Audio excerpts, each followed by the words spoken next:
Some people spend their whole lives searching for happiness, not realizing that the mind they're using to search is the very thing standing in the way.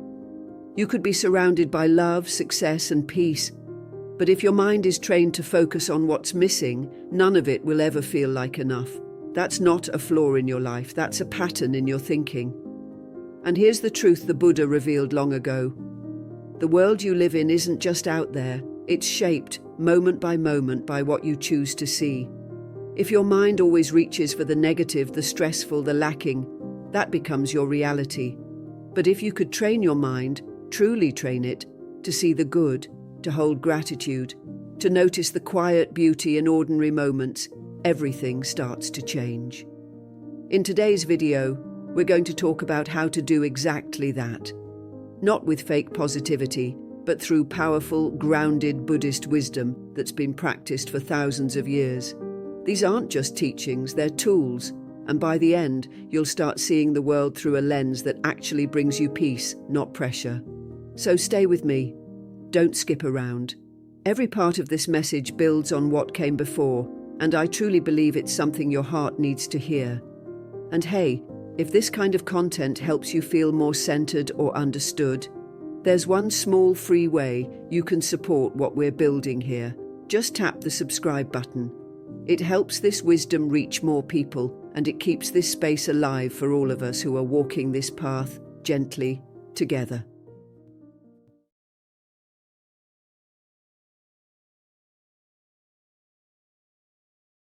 Some thoughts come and go like passing clouds, but others quietly take root, and those are the ones that shape the way we experience life.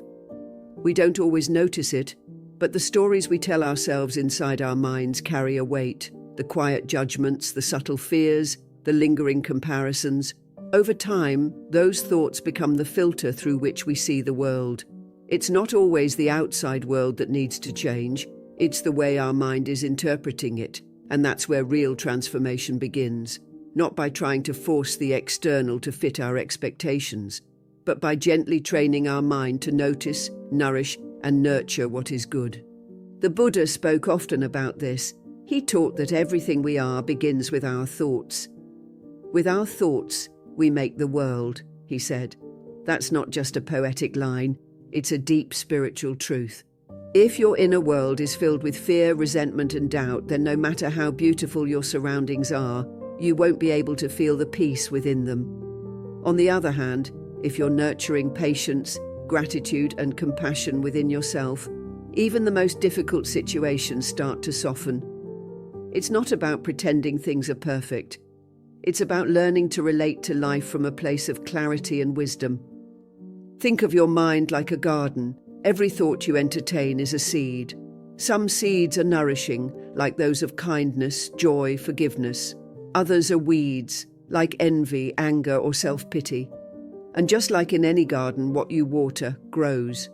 The more you feed certain patterns of thought, the stronger they become.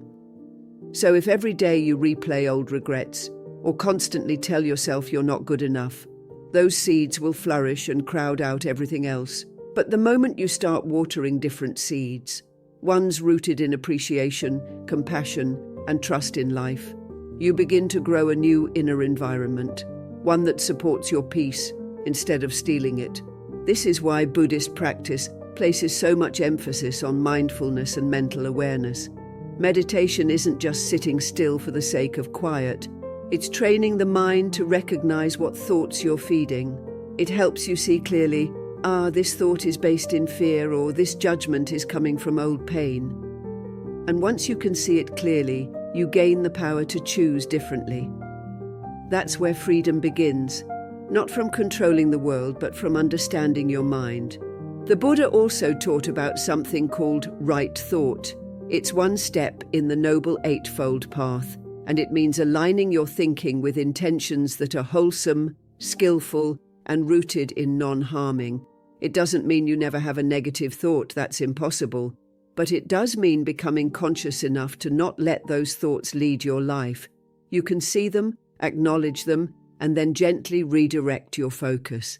So the next time a thought comes up, whether it's judgment, fear, jealousy, or even a sense of lack, just pause. Ask yourself, is this a seed I want to grow? Is this the kind of energy I want to cultivate in my life? Because every time you engage with a thought, you're either reinforcing an old pattern or creating space for something new. This is not about blame, it's about awareness. And with awareness, you gain the power to create an inner world that feels calm, kind, and clear.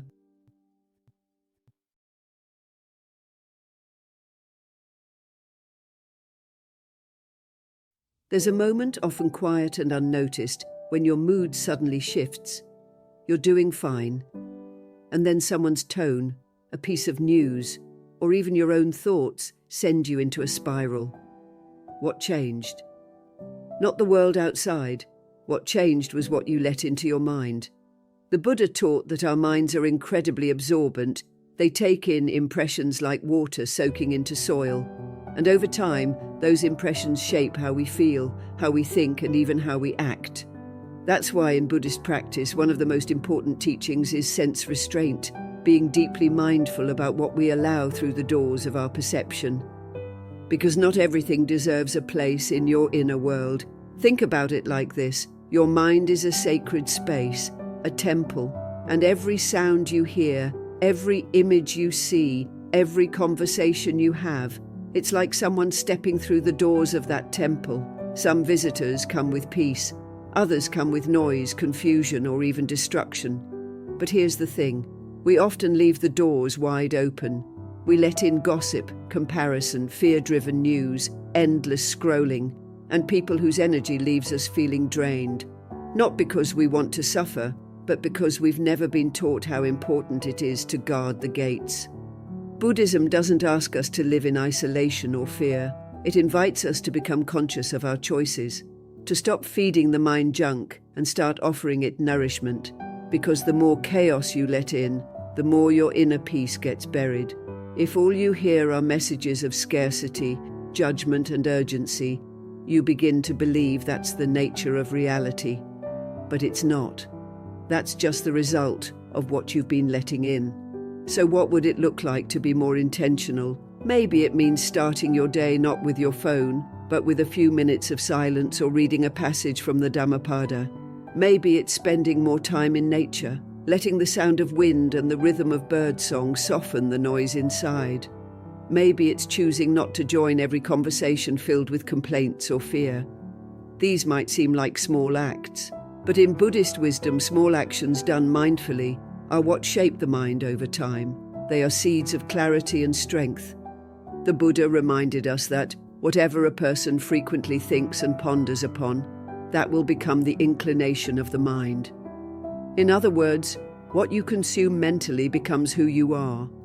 If you surround yourself with beauty, truth, compassion, and stillness, your mind begins to reflect those same qualities. But if your environment is filled with negativity, fear, and drama, your mind will mirror that too, even if your heart longs for peace. This isn't about being perfect, it's about being aware, being protective of your inner world the same way you'd protect your home from harm.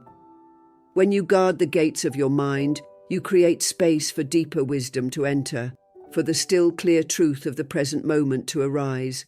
And in that space, something beautiful begins to grow, a mind that is less reactive, more loving, and deeply at peace. That's not just philosophy, it's freedom. One you can begin cultivating today.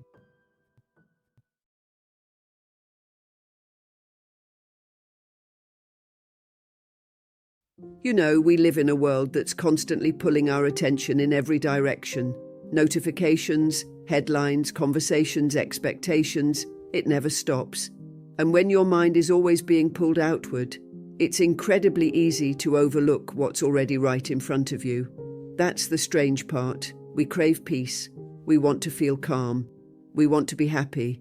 But we keep looking for it in the next moment, the next achievement, the next fix. And in doing that, we miss the small sacred moments that are already happening. This is where the Buddha's teaching on mindfulness becomes so powerful, not as a trendy buzzword, but as a life-changing practice. The Buddha taught that mindfulness is the direct path to liberation. Why? Because when we're mindful, we're not lost in the past or worried about the future. We're simply here with what is. It sounds simple, but in practice it's profound, because when you're present, you start noticing things you used to rush past. The sound of the wind moving through the trees, the way sunlight filters through your window in the morning, the warmth of your tea, the softness in someone's voice when they say your name. These aren't dramatic moments, but they're real. And when you're present enough to actually feel them, they begin to heal you. Most people think mindfulness is something you need to sit down and formally practice. And yes, meditation is a beautiful and essential part of the path. But mindfulness is also about how you live your life moment to moment. It's about bringing gentle awareness to your day. When you're brushing your teeth, can you feel the motion of your hand? When you're walking, can you hear the rhythm of your footsteps? When you're speaking with someone, can you truly listen without preparing your next reply in your head? These simple shifts bring you back to life, not the life you're planning or remembering, but the one you're in right now. What's especially beautiful in Buddhism is that mindfulness isn't just about being present, it's about being present with kindness. There's a tenderness to it. You're not observing your life like a strict judge. You're watching it like a friend. You begin to notice your habits, not to shame yourself, but to understand yourself. And when that awareness deepens, something shifts. You stop living on autopilot. You stop reacting to everything with the same old stress and fear. Instead, you begin to respond with clarity, with patience, with peace. One of the most powerful practices is what's known in Buddhism as sati, the Pali word for mindfulness. It means remembering to return, remembering to wake up. Every time your mind wanders into fear or distraction, you gently return to the present moment, not with force but with compassion. And with each return, you strengthen your ability to be here. It's like training a muscle. At first it feels impossible, but over time you build a kind of inner steadiness, a way of showing up for your own life without rushing through it. The Buddha said, "Do not dwell in the past, do not dream of the future, concentrate the mind on the present moment." It wasn't just poetic advice, it was the key to ending suffering. Because when we stop running from now, we stop running from ourselves, and in that stillness we begin to see clearly. We begin to feel whole again, not because everything outside us is perfect, but because our relationship to life has changed. We become available to joy. We begin to notice the good, not just when things are going well, but even in the quiet, messy, ordinary moments that used to pass us by.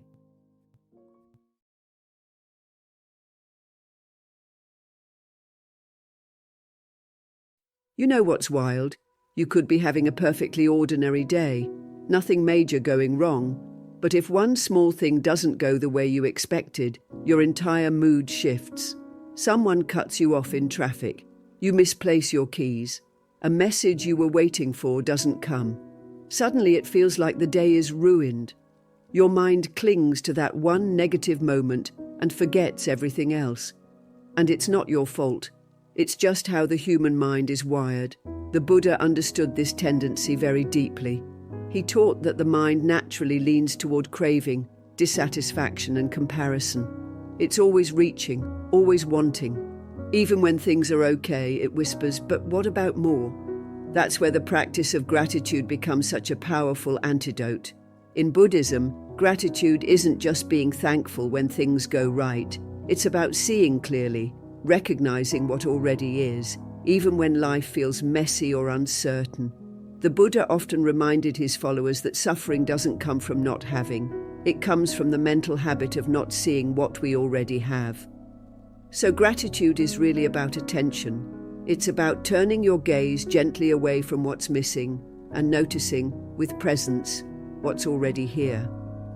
Not in some forced or fake way, but with a quiet, honest awareness. When we make gratitude a daily ritual, it starts to rewire the way our mind operates. Instead of constantly chasing some imagined future happiness, we begin to find contentment in the present. That shift is subtle but powerful. It's like adjusting the lens of a camera. Suddenly everything looks a little clearer, a little softer, and you begin to realize that peace isn't in the next achievement, the next purchase, the next relationship. It's in this moment when the mind chooses to be fully present and appreciative. And here's the beautiful part. You don't need anything fancy to practice this. No special tools, no perfect setting. It can be as simple as pausing in the morning before the noise of the day takes over and asking yourself, what am I grateful for right now? It might be the sunlight coming through your window, the breath moving gently in and out of your body, the fact that even if yesterday was hard, today is a new chance. These small recognitions are not small at all. They are acts of awakening. They pull us out of autopilot and bring us back to life. The Buddha's teachings always pointed us towards simplicity and presence. He taught that the causes of suffering aren't out there in the world. They're in how we perceive and relate to the world. Gratitude shifts that relationship. It softens our grasping. It replaces the ache of not enough with the fullness of, this is already something. And when we do this regularly, even briefly, we start to notice more and more blessings we used to overlook. A kind smile, a moment of silence, a warm drink. These become little portals into stillness, into joy. And perhaps the most transformative part is when you practice gratitude even when things feel heavy. Not to deny the pain, but to make room for the light. To remember that even in hard times there's still something good. A lesson, a connection, a moment of breath. That doesn't erase the difficulty, but it gives you a steadier place to stand while you move through it.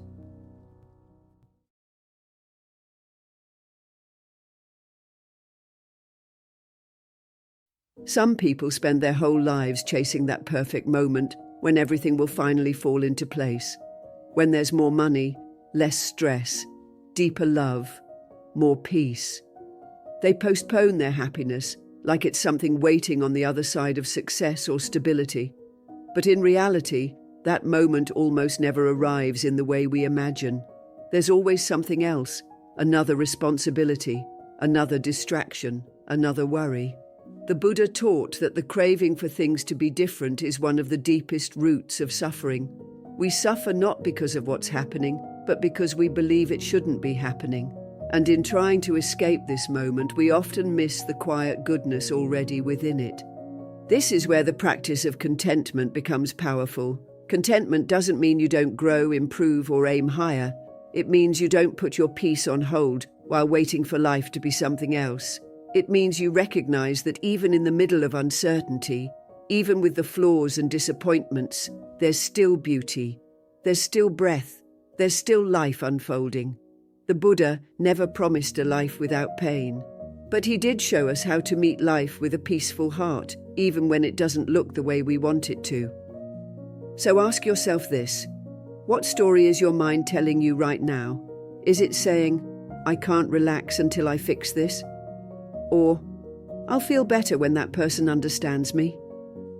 These are mental habits rooted in craving and aversion, two of the main causes of suffering in Buddhist teachings.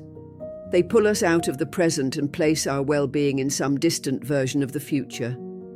But life isn't lived in the future. It's unfolding now.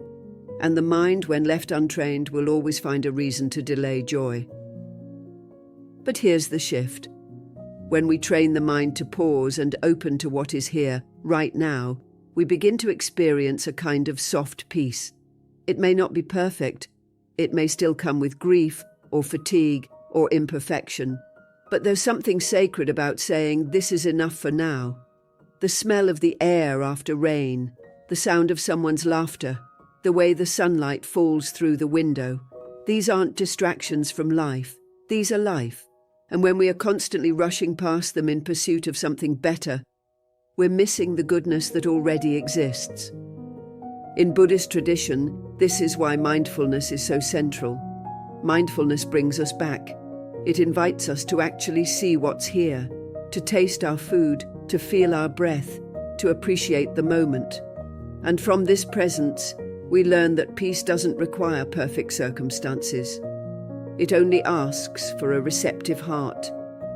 Even amid difficulty, you can notice a kind gesture. Even in loneliness, you can feel the richness of stillness.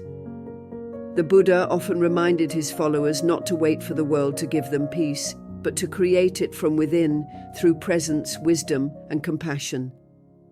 Letting go of the fantasy of a perfect life opens the door to a more honest one, and in that honesty, something beautiful happens. You stop resisting your life and start living it. You stop waiting for happiness to arrive and begin recognizing it in the small, quiet moments that were always there. This is not resignation. It's liberation. It's the freedom that comes when you realize you don't have to fix everything to feel at home within yourself.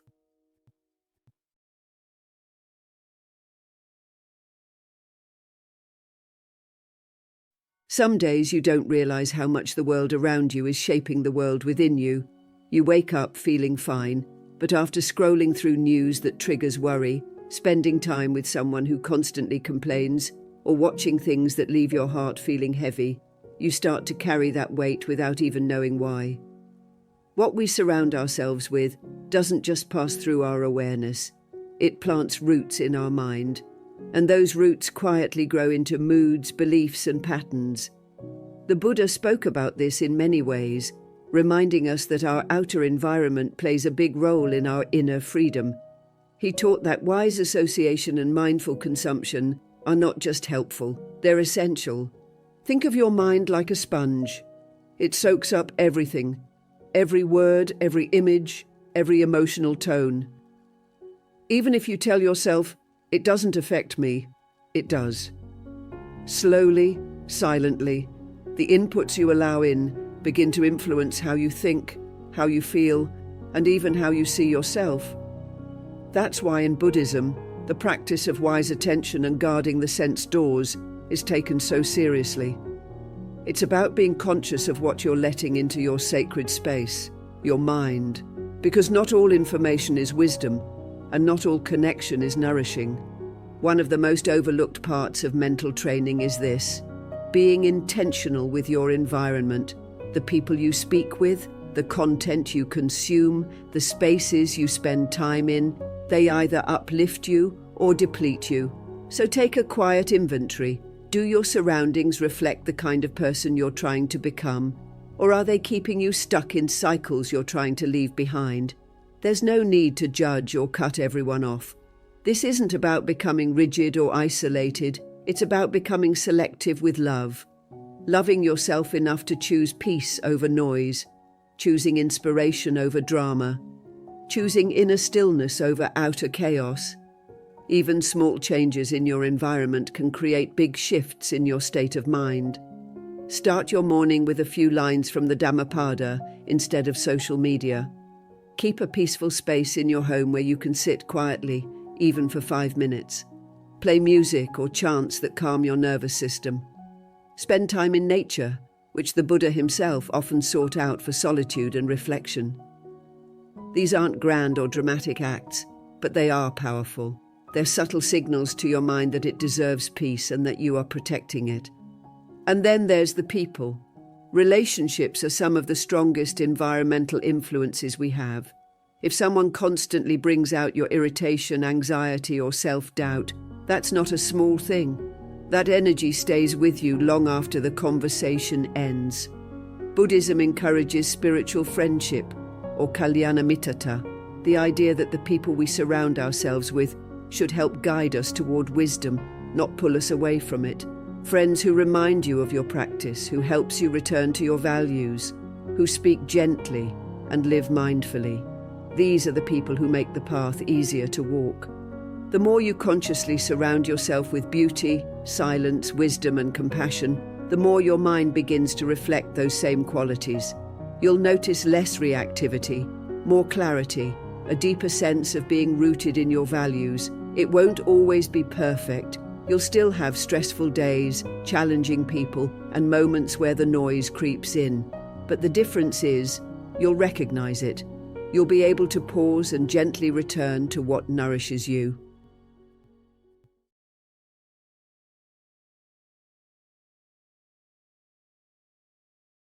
There's a quiet moment that happens when you realize you don't have to keep thinking the same way you always have. You don't have to keep repeating those same tired thoughts about how you're not enough, how things never work out, or how the past will always define you.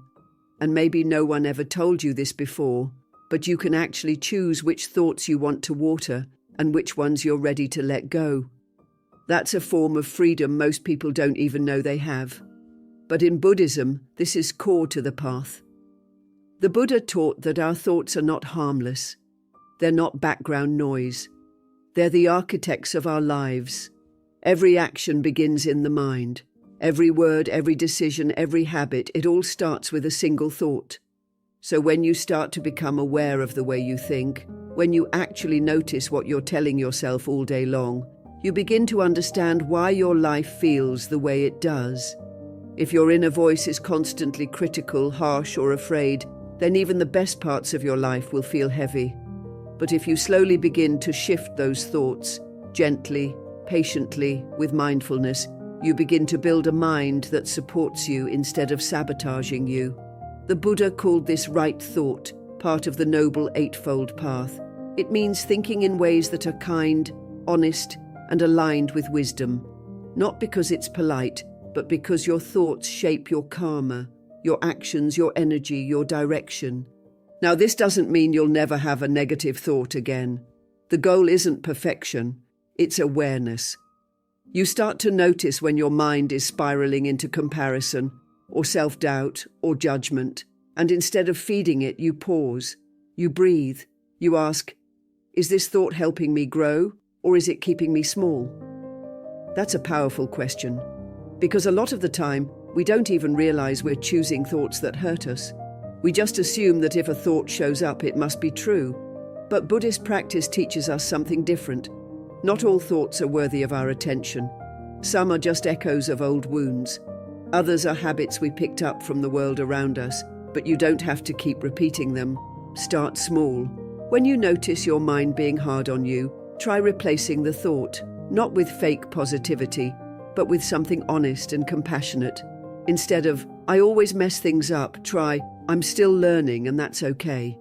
Instead of, no one really cares, try, I'm opening myself to a deeper connection. These little shifts might feel awkward at first, but over time they change your inner landscape.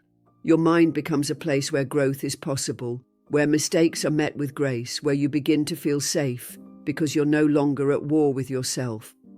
Another beautiful teaching from Buddhism is that you are not your thoughts. Thoughts arise, stay for a while, and pass. They are like clouds drifting through the sky. But your awareness, the part of you that notices those thoughts, that's something deeper. That's the true you. And from that space, you can choose.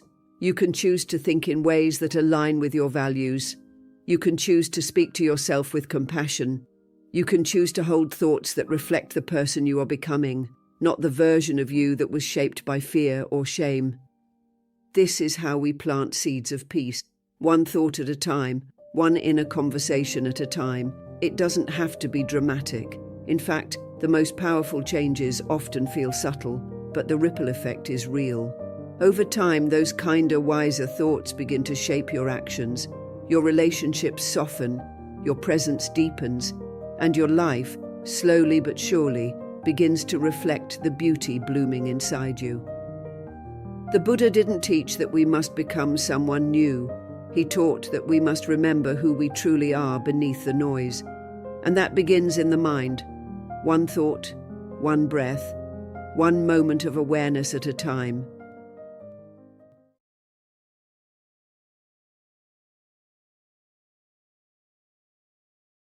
There's something we often forget when it comes to inner peace. It doesn't just appear out of nowhere. It's not something we stumble into after all our problems are solved or when life finally gets easier. It's something we build moment by moment, breath by breath. The same way a strong body is built through consistent movement, a peaceful mind is built through intentional practice. And that's something the Buddha understood deeply. He never promised a life without challenges. What he offered was the path to meet those challenges with a stable, compassionate, and aware mind. That's the real power of training the mind. Not to escape life, but to meet it fully and wisely. Think about how much energy we put into fixing what's outside of us. We try to control people, perfect our routines, chase success, avoid discomfort. But even when we win, we still feel restless. That's because the real struggle is happening internally. The mind, if left untrained, will always find something to worry about, to fear, to complain about. It will wander into regret about the past or fear about the future. It will compare, judge, crave, and resist. But the Buddha taught that we don't have to obey every thought that arises. The mind is not the enemy, but it is wild. And like any wild thing, it can be trained, not with force, but with patience, with steadiness, and with understanding. That's why consistency matters so much. One moment of mindfulness might bring relief, but it's the repeated moments, over days, weeks, years, that transform how we live. It's not about doing something huge once, it's about showing up again and again, even when it feels small. That's where the strength grows. Every time you pause to breathe instead of reacting in anger, you're training your mind. Every time you choose to focus on what's good rather than what's lacking, you're planting seeds. Every time you catch your inner critic and replace it with kindness, you're shifting your internal world. And little by little, that shift becomes your new foundation. The Buddha used the metaphor of watering seeds. Inside each of us there are seeds of fear and seeds of love, seeds of anger and seeds of peace. Whichever ones we water the most will grow stronger. The mind is the field. What we give our energy to becomes the landscape of our experience. So training the mind isn't just about discipline, it's an act of care. It's how we stop feeding the patterns that hurt us and begin nurturing the ones that heal us. And yes, there will be days when your practice feels pointless, days when your thoughts seem louder than your breath. That's okay. The goal isn't perfection, it's presence. Even on the messy days, even when the old habits creep in, you're still doing the work. The Buddha never said the path would be easy, but he did say it would be worth it. Each step, no matter how small, brings you closer to a mind that doesn't react blindly, but responds with wisdom. A mind that doesn't panic in uncertainty, but leans into trust. A mind that doesn't chase the illusion of control, but rests in awareness. You don't have to get it perfect, you just have to keep returning. One breath, one thought, one moment at a time. And as you keep showing up for yourself in this way, your mind begins to reflect that consistency. It softens, it opens, it heals. And in that space, peace naturally begins to grow. Not as something you chase, but as something you've patiently, lovingly cultivated within. The most beautiful change doesn't come from fixing everything around you. It comes from gently shifting the way you see. When your mind begins to notice the good, even in the midst of chaos, you no longer wait for peace, you become it. Thank you for walking this path with us, for showing up for your inner growth, and for being a part of Buddhist journey. If today's message spoke to your heart, take a moment now to watch one of the videos on your screen. It may be exactly what your soul needs next. Until then, keep breathing gently, living mindfully, and trusting that you are becoming the peace you've been searching for.